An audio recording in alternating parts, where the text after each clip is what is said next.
Media, सच सबसे पहले सबसे तेज।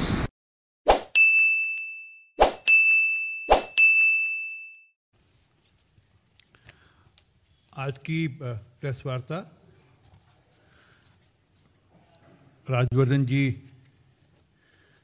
आपके समक्ष कुछ राजस्थान सरकार के बिंदुओं को लेकर रखेंगे। किस प्रकार कांग्रेस लगातार अभिव्यक्ति की आज़ादी की बात करती है और राजस्थान में क्या हो रहा है उस पर राजवर्धन जी आपके समक्ष विषय रखेंगे। राजवर्धन जी। सबसे पहले तो सभी पत्रकार बंधुओं को धन्यवाद कि आप सब यहाँ समय निकाल कर आए।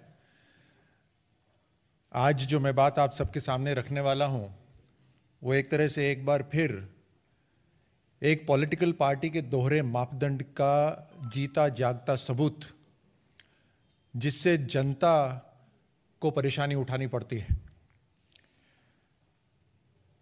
मैं कोट कर रहा हूं, इस सरकार को कोई अधिकार नहीं कि कॉलेज, टेलीफोन और इंटरनेट बंद कर दे। इसे मैं मानता हूं कि ये भारत की आत्मा की बेइज्जती है। ये मैं नहीं कह रहा, ये राहुल गांधी जी ने 19 दिसंबर 2019 को ट्वीट करके लिखा है। This government has no right to shut down colleges, telephones and internet. To do so is an insult to India's soul. Rajasthan में पिछले 1 महीने में 4 बार इंटरनेट बंद करा गया। बार बार कांग्रेस के अधिवक्ता और कांग्रेस पार्टी के जो हाईकमान है वो सबका ध्यान आकर्षित करती है जम्मू कश्मीर की तरफ और उंगली उठाती है भारत सरकार के ऊपर कि वहां फ्रीडम ऑफ एक्सप्रेशन को रोका जा रहा है, इंटरनेट को बंद करा जा रहा है। लेकिन राजस्थान में क्या हो रहा है? क्या राजस्थान में आतंकी की घटनाएं हो रही हैं जो पिछले 1 महीने के अंदर 4 बार इंटरनेट बंद करा गया? मैं आपको आंकड़ा देता हूं, जम्मू कश्मीर के अंदर 315 बार इंटरनेट बंद हुआ पिछले 10 साल के अंदर। राजस्थान के अंदर पिछले 10 साल के अंदर 78 बार इंटरनेट बंद हुआ। दूसरे स्थान पर है राजस्थान। और कारण, जम्मू कश्मीर में तो आतंकी घटनाएं हो रही हैं। ये कांग्रेस पार्टी एक ऐसी पार्टी है जो आतंक के खतरे से ऊपर युवाओं की परीक्षा का खतरा मानती है। This Congress party feels that terrorism is not so dreaded और so dangerous, but examinations of youth is much more dangerous than terrorism. तो इसलिए इंटरनेट बंद कर देती है। इस तरह के दोहरे मापदंड मैंने किसी एक व्यक्ति में आज तक नहीं देखे या उस व्यक्ति से चलने वाली किसी पार्टी में नहीं देखे जितने कांग्रेस में है। बाकी राज्यों में भी इम्तिहान होता है, एग्जामिनेशंस होते हैं। यूपी उससे भी बड़ा है, राजस्थान से बड़ा है साइज में, बिहार है, मध्य प्रदेश है, लेकिन वहां इंटरनेट बंद नहीं करा जाता। ये अपनी जो जिम्मेदारी है राज्य सरकार की वो अपने कंधे से उतारकर जनता के ऊपर डालने वाली बात है कि कानून व्यवस्था के ऊपर किसके पास समय है राजस्थान सरकार में ध्यान देने का? उनको अपनी सत्ता की पड़ी है, अपनी कुर्सी बचाने की पड़ी है, अपनी अंदरूनी लड़ाई की पड़ी है। इसलिए एक सरल सॉल्यूशन निकाला जाए कि इंटरनेट बंद कर दो। और इंटरनेट बंद करने से क्या हो रहा है? आपकी सारा का सारा व्यापार ठप हो रहा है। आपकी मेडिकल सुविधाएं जो इंटरनेट पर हैं वो बंद हो रही हैं। बहुत से लोग वर्क फ्रॉम होम करते हैं, उनका काम पूरा का पूरा ठप हो जाता है। बैंकिंग सर्विसेज है, पैसे का ट्रांसफर है, बुकिंग्स हैं, रेल यातायात हो या हवाई यात्रा हो, सारा का सारा काम ठप हो जाता है सिर्फ इसलिए क्योंकि राजस्थान में सरकार की जिम्मेदारी वाली जो पार्टी है वो अपनी जिम्मेदारी उठाने को तैयार ही नहीं है। दूसरे राज्यों से सीखना नहीं चाहते कि दूसरे राज्यों के अंदर किस तरह से इम्तिहान हो रहा है। मैं आपको दूसरे राज्यों के आंकड़े देता हूं कि 10 साल के अंदर यूपी में मात्र 29 बार इंटरनेट बंद हुआ है 10 साल में। हरियाणा में मात्र 17 बार इंटरनेट बंद हुआ है। पश्चिम बंगाल में 13 बार, गुजरात में 10 बार, बिहार और महाराष्ट्र में सिर्फ 11 बार। लेकिन राजस्थान के अंदर 78 टाइम्स इंटरनेट बंद हुआ है और 800 यूपी में, मैं एक बार फिर से दोहरा देता हूं, यूपी में 10 साल के दौरान मात्र 29 टाइम्स इंटरनेट बंद हुआ है। हरियाणा में मात्र 17 बार इंटरनेट बंद हुआ है। पश्चिम बंगाल में 13, गुजरात में 10, बिहार महाराष्ट्र में 11, एमपी और मेघालय में 8, अरुणाचल मणिपुर में 6 और उड़ीसा, पंजाब, दिल्ली, तेलंगाना, आसाम, नागालैंड, चंडीगढ़, कर्नाटक, तमिलनाडु, झारखंड में 3 दिन, 10 साल में 3 दिन इंटरनेट बंद हुआ है। लेकिन राजस्थान के अंदर, राजस्थान सरकार बताए कि किस तरह की आतंकी घटनाएं हो रही हैं कि उनको 78 बार इंटरनेट बंद करने की जरूरत पड़ी। वहां आतंकी घटनाएं नहीं हो रही हैं, वहां सिर्फ युवा इम्तिहान देने जा रहे हैं। और राजस्थान सरकार कहती है कि हम ये इंटरनेट बंद कर रहे हैं ताकि पेपर लीक ना हो, इम्तिहान में नकल ना हो। लेकिन पिछले 1.5 साल के अंदर जो 5 इम्तिहान हुए, उन 5 के अंदर बड़े पैमाने पर नकल हुई है, बड़े पैमाने पर पेपर लीक हुआ है। और अगर आप अखबार की कटिंग्स को देखें तो आप देखेंगे कि कितने अधिकारियों को और कितने लोग जो अलग अलग जिम्मेदारियों के ऊपर हैं सरकार के या सरकार के इनडायरेक्टली, कितने लोगों को वहां बर्खास्त करा गया है। 20 से ज्यादा लोगों को तो पिछले इम्तिहान के अंदर बर्खास्त करा गया है वहां पर। आप पेपर अखबार की माने तो कहीं ना कहीं इसमें मिली भगत बताते हैं कांग्रेस पार्टी की।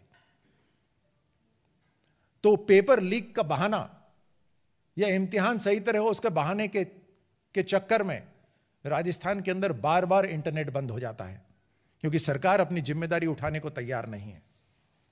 वैक्सीनेशन का प्रोग्राम पे असर हो जाता है, डॉक्टरों के अपॉइंटमेंट, ऑनलाइन रिपोर्ट्स, कुछ भी, किसी भी चीज पे काम नहीं हो पाता। यहां तक कि मैं आपको बतलाऊं कि राजस्थान के अंदर अब जो जिम्मेदारी दी जा रही है कांग्रेस पार्टी द्वारा, चाहे वो मंत्री हो या विधायक हो, अलग अलग राज्यों में जो जिम्मेदारी दी जा रही है, उससे एक अलग मिस गवर्नेंस शुरू हो गई है। डेंगू फैलता जा रहा है पूरे राजस्थान के अंदर, हजारों की तादाद में मृत्यु हो रही है। लेकिन वहां के जो स्वास्थ्य मंत्री हैं, जिन्हें गुजरात की जिम्मेदारी दी है, वो दफ्तर तक नहीं आ रहे। वो स्वास्थ्य के ऊपर जो बैठकें होती हैं उसमें हिस्सा नहीं ले रहे, स्वास्थ्य के ऊपर उनका कोई ध्यान नहीं है। एक और मंत्री हैं वहां पर जिनको पंजाब की जिम्मेदारी दी है, सुनते हैं वो पिछले 1 महीने में मात्र 2 बार अपने दफ्तर आए हैं। फाइलों का अंबार उनके घर पर इकट्ठा हो गया है, लेकिन उस पर दस्तखत नहीं हो रहे। और भी अलग अलग मंत्री हैं जिनको जिम्मेदारी दी गई है। अब क्या ये भी इनकी अंदरूनी लड़ाई का हिस्सा है? कांग्रेस के अंदर जो अंदरूनी लड़ाई, खींचतान जो चल रही है, जिसमें एक तरफ राजस्थान के मुख्यमंत्री खींच रहे हैं तो दूसरी तरफ हाईकमान से खींचतान हो रही है, तो क्या ये भी उसी के कारण है? लेकिन दिक्कत हमें यहां है, हमें कांग्रेस के अंदर क्या हो रहा है उसकी दिक्कत नहीं है, उसकी चिंता नहीं है।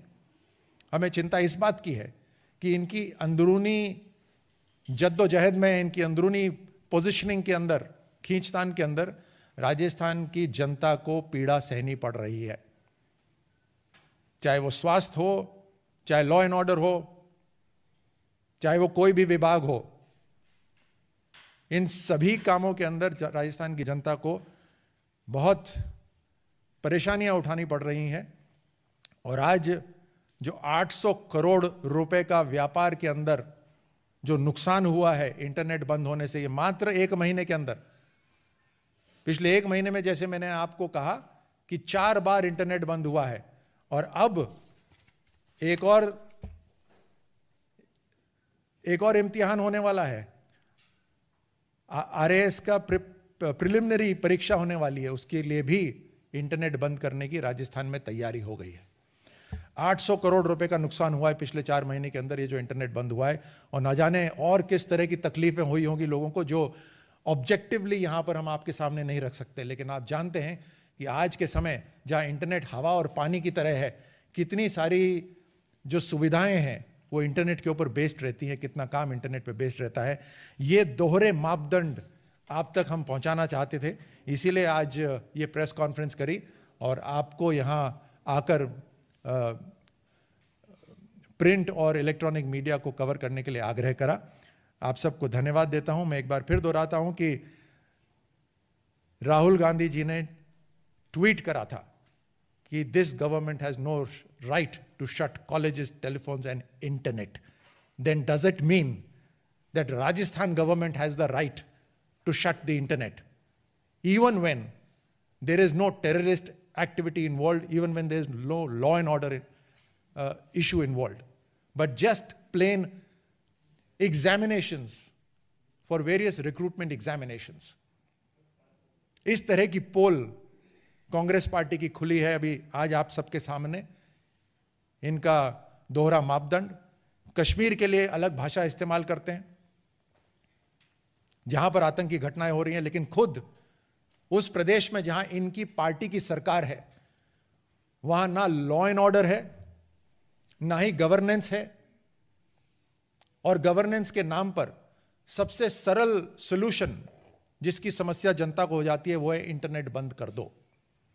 लॉ एंड ऑर्डर में आप जानते हैं कि राजस्थान, अनफॉर्चुनेटली दुख के साथ कह रहा हूं मैं, कि राजस्थान नंबर 1 है पूरे देश के अंदर, पूरे राष्ट्र में महिलाओं के खिलाफ जो उत्पीड़न है, महिलाओं के खिलाफ जो क्राइम्स जो हो रहे हैं, उसमें राजस्थान नंबर 1 है। आए दिन घटनाएं होती हैं, लेकिन उसकी चिंता नहीं है राजस्थान सरकार को। राजस्थान सरकार को सिर्फ अपनी सत्ता की चिंता है और अपनी पार्टी किस तरह से बरगलाती है लोगों को, उसकी चिंता रहती है। धन्यवाद, और अगर आपके सवाल हों तो मैं जरूर उन्हें लेना चाहूंगा। किसी के प्रश्न कोई? जी बोलिए मोहित। Sir, now you talked about the double standard of the Congress party. In 2013, there was serious blast in Gandhi Maidan in Patna. Now, then we saw that how when Prime Minister Narendra Modi, then Prime Minister candidate, were addressing the Congress party, the RJD, they came up and they attacked BJP and JDU, said that they questioned the timing of this blast, where 6 people died and many got injured. Now, after almost 7 to 8 years, NIA has convicted 9 people in that particular case. Now, do you think that people, specifically from the Congress party and the RJD, who are raising questions at that particular time on the BJP on such a serious incident, they should come out and they should at least say sorry, they should clarify? Because sir, you have also been served in army. How do you think it affects the morale of our security forces, sir? Bharat में इस समय opportunist politicians अलग अलग विपक्ष party में साफ दिखाई देते हैं। कहीं पर भी किसी भी तरह की घटना हो, उस घटना को किस तरह से मोड़ तोड़ कर पेश करा जाए, उसमें वो विशेषज्ञ हैं। आपने जो अभी स्टेटमेंट कहा, वो स्टेटमेंट यही दिखाता है जो मैं कह रहा हूं। अभी भी हाल ही में कोई किसी एक्सीडेंट हुआ कहीं पर, मेरा एक पत्रकार मित्र मुझे बता रहे थे झज्जर में एक एक्सीडेंट हुआ, उसको किस तरह से तोड़ मड़ोड़ के पेश करा जा रहा है, यह भी यही दिखाता है कि भारत में विपक्ष कोई सॉलिड मुद्दे नहीं रख पा रहा, क्योंकि जिस गति से सरकार काम कर रही है उसकी खिलाफत नहीं कर पा रहे। लेकिन कोई भी इशू को मोड़ तोड़कर जनता के सामने रखने के अंदर ये विशेषज्ञ बन गए हैं।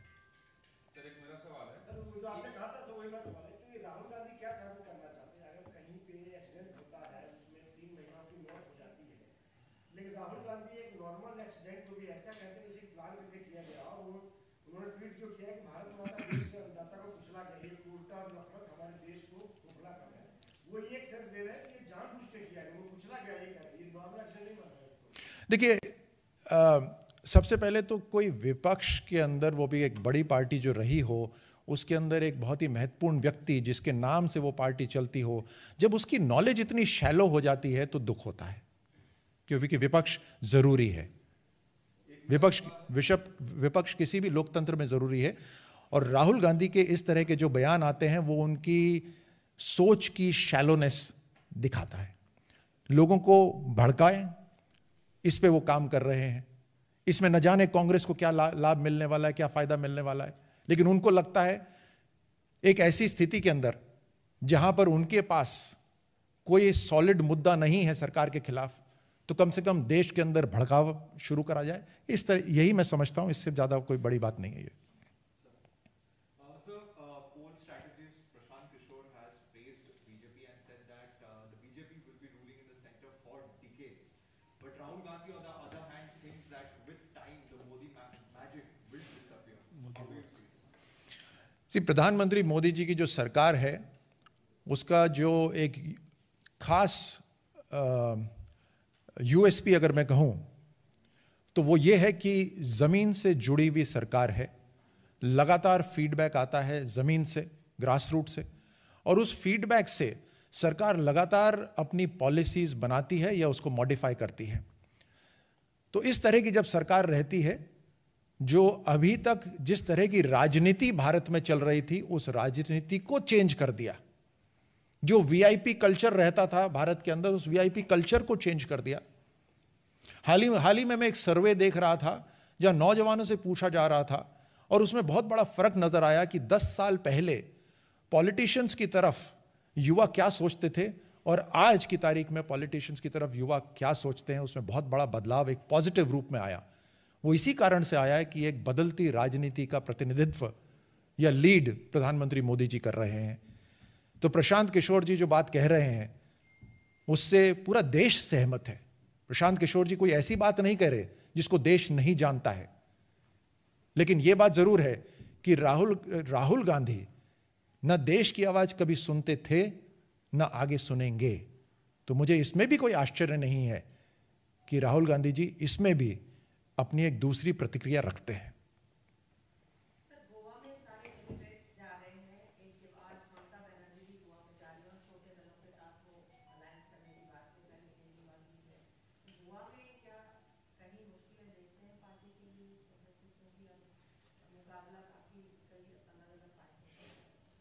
नहीं, मुझे लगता है इसमें हमें कुछ खास कोई ऐसी चीज सोचने की जरूरत नहीं है। जहां पर चुनाव हो रहे हैं वहां सभी पॉलिटिकल पार्टीज को जाना चाहिए। हाँ, ये जरूर है कि कांग्रेस वहां बहुत कमजोर हो गई है, तो इसलिए तृणमूल वहां पर घुसपैठ कर रही है।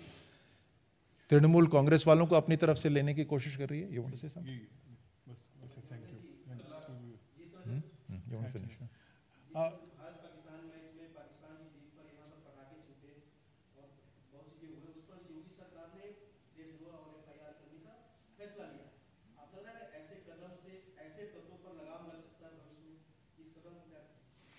देखिए, किसी सरकार ने जो कदम उठाया है, खासतौर से राज्य की सरकार ने जो कदम उठाया है, उस पर मुझे बोलने का कोई अधिकार नहीं है यहाँ पर।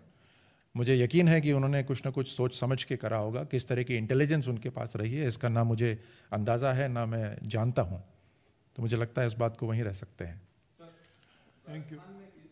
लेकिन मैं ये कह सकता हूँ, एक फौजी होने के नाते, एक खिलाड़ी होने के नाते मेरी भावनाएं तो बहुत मजबूत रहती हैं भारत की तरफ। और जरूर कोई दूसरे देश की टीम जब कभी जीतती है तो उनकी पीठ थपथपा सकते हैं, अच्छा खेल प्रदर्शन के लिए। लेकिन अपनी टीम तो अपनी टीम होती है। और उस देश के लिए नारे नहीं लगा सकते आप। तो ये नहीं कि उस देश के पक्ष में नारे लगाएंगे, ऐसा नहीं हो सकता ना। आप अपनी टीम की तारीफ करें, चलिए कोई टीम जीत जाए उस टीम की भी बात करें, परंतु आप ये नहीं कर सकते कि आप पाकिस्तान जिंदाबाद के नारे लगाएंगे। ये पॉसिबल नहीं है। सर, राजस्थान में अपने महिलाओं के क्राइम रेशियो को बढ़ते हुए उस पर सवाल सरकार से उठाए कि किस तरीके से लगातार क्राइम बढ़ रहा है। रिसेंट में जो कल वहाँ पर जो घटना हुई, जमवा रामगढ़, जहाँ पर एक महिला को निर्मम हत्या कर दी जाती है, उस पर एनसीडब्ल्यू ने भी कॉग्निजेंस लिया और सवाल खड़े किए राजस्थान सरकार से। आप क्या कहेंगे इस पर? राजस्थान की राजधानी जयपुर से मात्र 1 घंटे दूर एक गांव के अंदर रात में नहीं, दिन के 1:30 बजे, जंगल में नहीं, गांव के खेत में, उसी महिला के खेत में, वो अपने पशु चराने गई हुई महिला के, क्योंकि पाँव में उसने चांदी के कड़े पहने हुए थे, तो उसके निर्मम हत्या करी जाती है, पाँव काट दिए जाते हैं ताकि वो कड़े निकाल लिए जाएं। ये कैसे संभव है? ये माहौल कैसे बदला? क्या ये रातों रात बदल गया कि इन गुंडों को, दहशतगर्दों को, डकैतों की इतनी हिम्मत हो गई? ये रातों रात नहीं होता, ये हिम्मत धीरे धीरे आती है। और ये हिम्मत जब आती है जब कानून की सुरक्षा, कानून की रक्षा, जनता की रक्षा, कानून की सुरक्षा करने वाले जब वहां हो ही नहीं उपस्थित, जब कानून की एक वैक्यूम हो जाए, तब ये गुंडे बढ़ जाते हैं, तब इनका हौसला बढ़ता है। इसीलिए मैं कह रहा हूं, कानून व्यवस्था जो बार बार राज्य सरकार कहती है कि हमने तो एफआईआर करा दिया, मतलब राज्य सरकार की जिम्मेदारी एक एफआईआर कराने से खत्म हो गई। तो एक ऑनलाइन सिस्टम शुरू कर देते ना, राज्य सरकार की क्या जरूरत थी? कहीं घटना हो तो ऑनलाइन आप एफआईआर कर दीजिए, राज्य सरकार की क्या जरूरत है? जनता की सुरक्षा की जो जिम्मेदारी थी वो उन्होंने बिल्कुल छोड़ दी है, क्योंकि उनको खुद की सुरक्षा की चिंता है। राज्य सरकार को खुद की चिंता है तो अपनी सुरक्षा करने में लगी हुई है वो, और वही करती रहेगी अगले जितना समय बचा हुआ है, अगर सरवाइव करी सरकार तो। Thank you.